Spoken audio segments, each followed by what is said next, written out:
Пайғамбардың хадисінде келеді, ким туғандық мәмілені бекемдесе, Аллах субханала тағала рызқысына береке береді, анын өмірін де ұзын қылады дейді. Бұл хадисте мындай айтылады.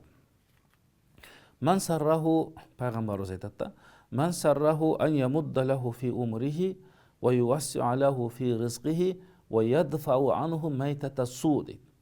Қараңыздар, кімден өмірі ұзын болғысы келсе, жана ырыскысы кенен болгусу келсе, жана бул дүйнөдөн өтүп атканда жаман өлүмдөн сактангысы келсе, анда фалияттакиллаха ва ясила рахима. Анда такыба болуп жашасын. Бул да негизги шарттардан. Ошо такыбалыктын таасири натыйжасы бул силатур рахим, туугандар менен дагы мамилени бекемдесин дейт да.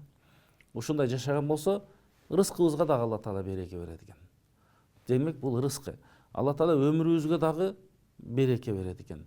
Анан пайғамбар айтады, кімнен ең ақырғы сөзі бұл дүниеден өтіп жатқанда ла илаха иллалла десе бешке кіреді дейді. Мына ошол жаман өлімден дағы сақтайды екен да. Демек біз ушул жакшы амалдарды атқарып жатқан болсақ, эмне болот екен? Аллах субханала тағала бизге мүмкүнчүлүк берет экен ошол ла илаха иллалла келимеси менен бұл дүниеден өтүүгө.